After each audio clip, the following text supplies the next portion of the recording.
Once again, attention. Berbigat salim berbigat surah Az-Zalzalah. Bismillahirrahmanirrahim. Idza zulzilatil ardu zilzalaha wa akhrajatil ardu asqalaha wa qala al-insanu ma laha yawma idzin tuhadditsu akhbaraha bi anna rabbaka awha laha. Memulai pelajaran. Bismillahirrahmanirrahim. Rabbi shrah li sadri wa yassir li amri wahlul 'uqdatam min lisani yafqahu qawli. Assalamualaikum warahmatullahi wabarakatuh. Good morning, man. Sukses al-muslimin. Bismillahirrahmanirrahim. Qalu ya abana astaghfir lana dhunubana inna kunna khati'in. La ilaha illallah wallahu akbar. Assalamualaikum warahmatullahi wabarakatuh. Waalaikumsalam warahmatullahi wabarakatuh. Apa kabar anak-anak semuanya? Alhamdulillah, luar biasa. Allahu Akbar. Luar biasa ya. Ini kita akan melanjutkan pelajaran kita tentang Konsentrasi. Konsentrasi dimulai. Parma Kamila. Kamila Bianca. Bianca Siva. Konsentrasi. Konsentrasi dimulai. Parma Riza. Riza Naila. Naila Nurul. Nurul Meita. Akan membentuk kelompok terlebih dahulu ya. Kelompok diskusi.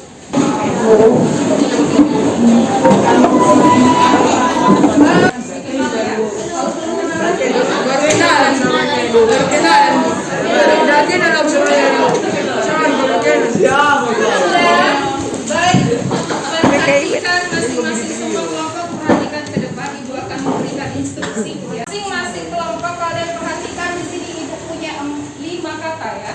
Yang pertama ada pencemaran air, yang kedua pencemaran tanah, yang ketiga pencemaran suara, yang keempat hujan asam, yang kelima lapisan ozon menipis.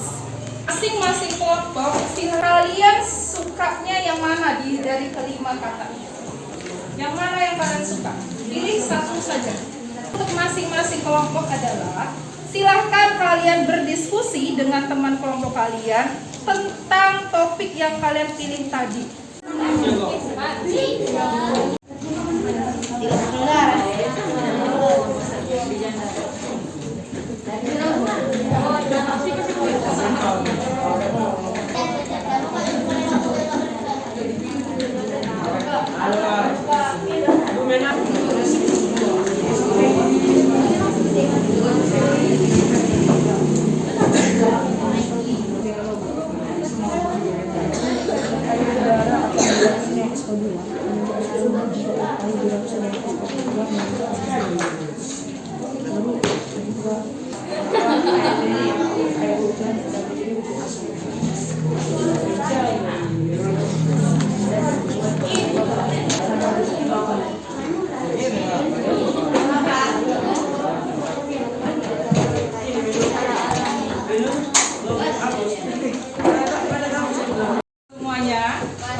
pencemaran lingkungan, kalian kemarin sudah melakukan diskusi kelompok.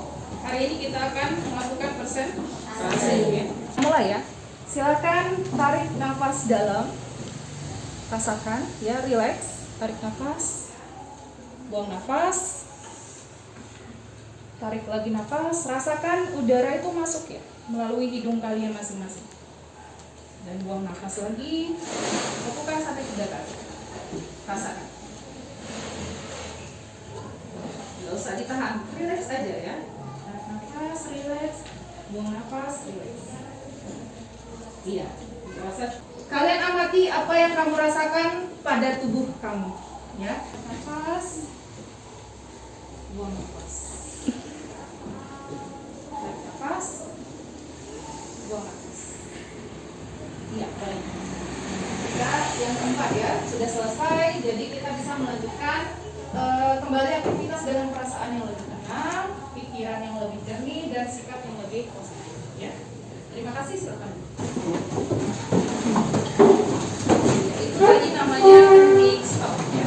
Marina menari di atas menara, Marina menari di atas menara, Marina menari di atas menara, Marina, Marina menari, menari, Marina di atas menara, Marina menari di atas menara, menara di atas Marina. Iya, oke. Tepuk tangan untuk kita semua.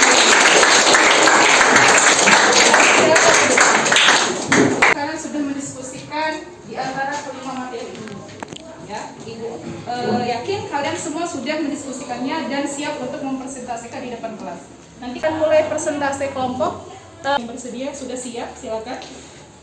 Assalamualaikum warahmatullahi wabarakatuh. Waalaikumsalam warahmatullahi wabarakatuh. Hello, we are Jika Kena. Jihan Najla Espepa. K. Kamila Kalisa. K. Keisha. Na. Kami dari kelompok Jika Kena akan mempresentasikan tentang pencemaran tanah. Pencemaran tanah merupakan suatu keadaan di mana bahan kimia buatan manusia merusak atau merubah lingkungan alami tanah. Bahan pencemar atau polutan tanah dapat dibedakan menjadi 2. Yang pertama, polutan yang dapat diuraikan secara alami oleh dekomposer atau biodegradable. Contohnya, sisa hewan dan tumbuhan. Yang kedua, polutan yang tidak dapat diuraikan secara alami atau non-biodegradable. Contohnya, pestisida, logam, plastik, dan kaleng. Nah, dari hal tersebut pasti ada penyebabnya. Penyebab pencemaran tanah ada 5. Yang pertama, biopolutan. Contoh dari biopolutan adalah hasil ekskresi manusia, burung, dan hewan lain. Yang kedua adalah aktivitas pertanian dan perkebunan. Contohnya adalah pestisida, pupuk kimia, herbisida, dan zat kapur. Yang ketiga adalah polutan radioaktif. Contohnya adalah nitrogen, uranium, dan thorium. Yang keempat adalah limbah urban. Contohnya adalah limbah plastik, limbah domestik, ataupun komersial. Yang kelima adalah limbah industri. Contohnya adalah timbal, merkuri, arsenik, dan nikel. Dampak pencemaran tanah adalah kesehatan dapat menyebabkan kanker, kerusakan organ, dan bioakumulasi. Yang kedua, lingkungan dapat menyebabkan hilangnya keanekaragaman hayati, menurunkan kesuburan tanah, dan perubahan struktur tanah. Adapun upaya penanggulangan pencemaran tanah yaitu yang pertama, pemisahan sampah organik seperti daun dan anorganik seperti plastik. Yang kedua yaitu menggunakan prinsip 3R, yaitu reduce, reuse, dan recycle. Yang ketiga, membuang sampah pada tempatnya. Jangan sekali-kali kita buang sampah sembarangan ya teman-teman. Dan yang keempat yaitu bioremediasi, penggunaan mikroorganisme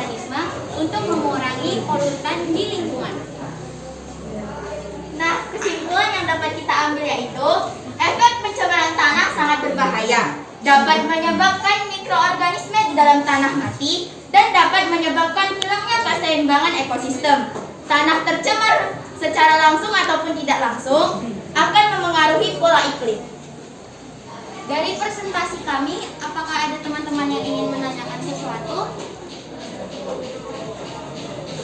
Coba jelaskan sampah plastik dapat menyebabkan pencemaran. Nah, itu dikarenakan apa ya? Menyebabkan sampah plastik dapat menyebabkan pencemaran tanah. Karena sampah plastik itu sampah anorganik dan susah untuk diuraikan. Baiklah, terima kasih. Demikianlah presentasi yang dapat kami sampaikan. Kurang dan lebihnya kami mohon maaf. Terima kasih atas segala perhatian. Jagalah kebersihan lingkungan sekitar. Jangan membuang sampah pada tempatnya. Stay safe and healthy ya teman-teman. Thank you. Assalamualaikum warahmatullahi wabarakatuh. Assalamualaikum warahmatullahi wabarakatuh.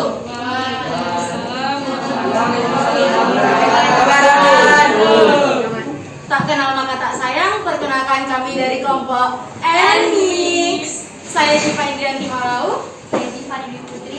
Saya Bekazan Putri. Saya Sony Dwi Putri Kelompok. Kami akan mempresentasikan tentang pencemaran air. Pencemaran air. Pengertian pencemaran air adalah masuknya makhluk hidup, zat, energi, atau komponen lain ke dalam air dan kondisi air yang menyimpang dari sifat-sifat air dari keadaan normal.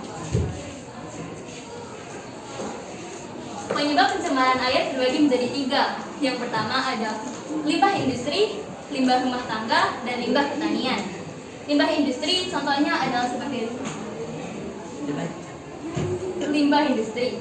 Limbah rumah tangga contohnya adalah seperti sampah plastik, sampah daun, sisa makanan, sisa sayuran, dan kulit buah. Yang ketiga adalah limbah pertanian. Contohnya ada seperti pupuk dan insektisida. Dampak dari pencernaan air ada 5. Yang pertama terganggunya delta air, yang kedua gangguan kesehatan, yang ketiga pemekaran hayati, yang keempat kekurangan oksigen, yang kelima eutrofikasi.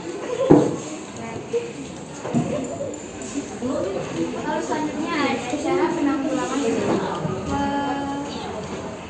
pencemaran air. Yang pertama, mengolah limbah cair industri sebelum dibuang ke perairan. Yang kedua, tidak membuang sampah ke perairan atau selokan. Yang ketiga, tidak membuang sisa pestisida ke perairan. Yang keempat, membersihkan perairan secara rutin. Yang kelima, menggunakan sabun dan membersihkan lingkungan. Sampai di sini presentasi kami. Ada yang mau bertanya? Terima kasih.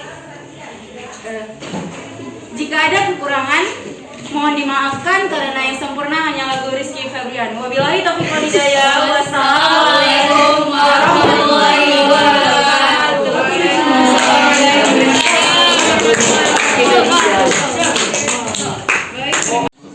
Baik, untuk tugas kalian kebebasan untuk memilih apa bentuk tugas yang kalian sukai atau minati. Kalian boleh membuat infografis atau poster. Kemudian kalian boleh buat lagu, boleh buat puisi, atau buat video TikTok boleh. Kalian juga boleh buat video dan bisa juga membuat artikel atau makalah. Yang pencemaran lingkungan itu intinya disebabkan oleh polutan. Yang namanya polutan itu adalah suatu zat ataupun makhluk hidup juga bisa yang mencemari suatu lingkungan. Akibatnya lingkungan itu menjadi rusak fungsinya, ya, atau kegunaannya pun menjadi menurun kualitasnya, begitu ya. Dan ketika lingkungan kita tercemar, itu bisa menyebabkan dampak, baik itu dampak terhadap lingkungan maupun terhadap makhluk hidup. Jadi bagaimana sih cara kita kalian kan di sini perannya sebagai pelajar nih. Bagaimana kira-kira cara kita untuk menanggulangi pencemaran lingkungan itu? Kita bisa mulai dari diri kita sendiri ya. Tidak buang sampah sembarangan. Menjaga kebersihan, termasuk kebersihan diri, kebersihan kalau kalian di kelas ini, kebersihan meja, laci, ya, pakaian. Nah, mulai dari diri sendiri. tidak buang sampah sembarangan. Selain itu, kalian bisa menggalakkan menanam pohon.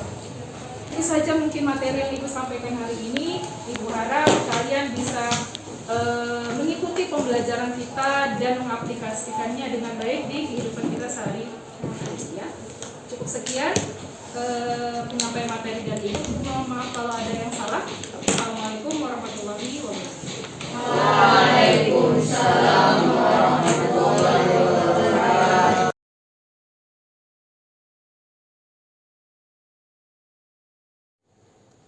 Assalamualaikum warahmatullahi wabarakatuh. Salam guru penggerak. Saya akan merefleksikan kegiatan aksi nyata yang saya lakukan. Perasaan saya saat perencanaan dan pelaksanaan aksi nyata pembelajaran berdiferensiasi dan keterampilan sosial emosional ini sangat senang sekali. Awalnya ada rasa kekhawatiran tentang bagaimana pelaksanaan aksi nyata di kelas. Tetapi saya sangat antusias merencanakan pelaksanaan pembelajaran. Saat pelaksanaan aksi nyata di kelas, murid-murid saya dengan semangat mengikuti pembelajaran. Pembelajaran berdiferensiasi ini merupakan hal baru bagi saya, walaupun dalam praktiknya mungkin pembelajaran ini pernah saya terapkan pada murid di kelas sebelumnya. Hanya saja belum maksimal karena pembelajaran berdiferensiasi ini baru saya dapatkan dari pendidikan guru penggerak.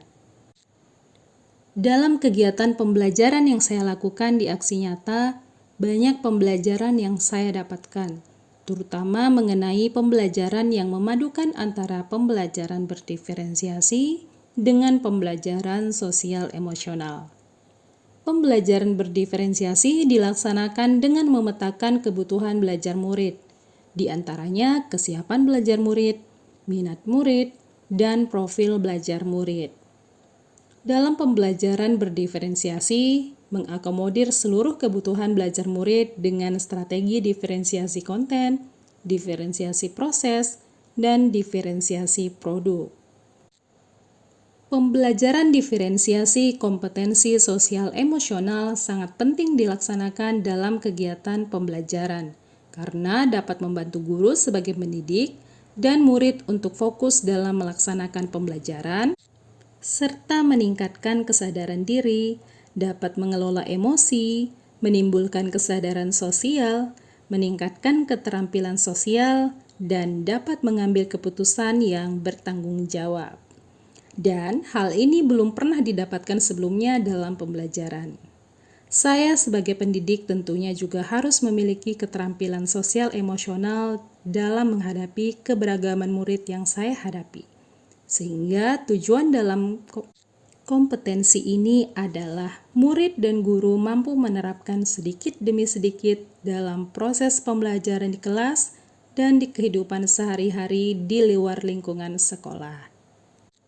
Untuk kedepannya, saya tentunya harus membuat perencanaan yang baik dalam pembelajaran.